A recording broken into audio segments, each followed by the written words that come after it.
సంవత్సరములో వచ్చు 12 మాసములలోనూ మాఘమాసము అత్యంత ప్రశస్తమైనది. అటువంటి మాఘమాసంలో నదిలో గాని, నది లేని చోట తటాకమందు గాని, తటాకం కూడా అందుబాటులో లేని ఎడల నూతి దగ్గర గాని స్నానం చేసినంత మాత్రమునే మానవుడు తను చేసిన పాపములన్నింటి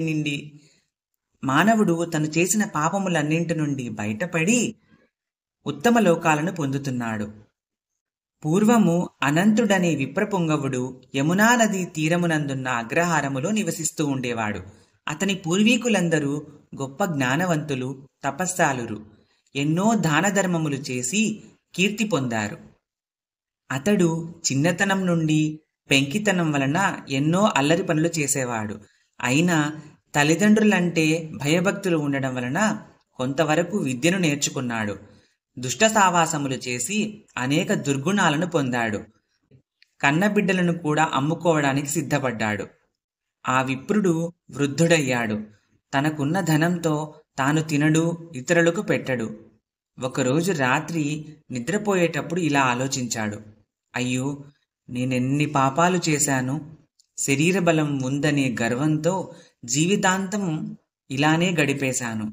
ముక్తిని ఇచ్చే ఒక్క పుణ్యకార్యం కూడా చేయలేదు అని పశ్చాత్తాపపడ్డాడు. ఆ రోజు రాత్రి కొందరు దొంగలు అనంతుని ఇంటిలో ప్రవేశించి ధనమును, బంగారాన్ని ఎత్తుకుని పోయారు. అనంతుడు నిద్రలేచిన తర్వాత చూసి అన్యాయంగా తను సంపాదించిన డబ్బంతా పోవడంతో చాలా బాధపడ్డాడు. అప్పుడు అనంతునికి పెద్దలు చెప్పిన నీతివాక్యాలు గుర్తుకు వచ్చాయి. తను చేసిన పాపాలకు ప్రాయశ్చిత్తం కోరుకున్నాడు. ఆ సమయమునే మాఘమాసం ప్రవేశించింది. యమునా నదికి వెళ్లి మాఘస్నానం చేశాడు. అతనికి మాఘమాస స్నానఫలం దక్కింది. నదిలో మునిగి అతను తడిబట్టలతో ఒడ్డుకు వచ్చాడు. చలికి బిర్రబిగిసిపోయాడు. నారాయణ నారాయణ అంటూ ప్రాణాలు విడిచాడు. ఆ ఒక్క దినము మనస్ఫూర్తిగా నమ్మి మాఘమాస స్నానం చేయడం వలన అతను చేసిన పాపాలన్నీ నశించిపోయి అతను విష్ణులోకాన్ని పొందాడు అని వశిష్ఠ మహర్షి దిలీప మహారాజుకు చెప్పాడు. ఈ వీడియో మీకు నచ్చితే లైక్ చేసి షేర్ చేయండి.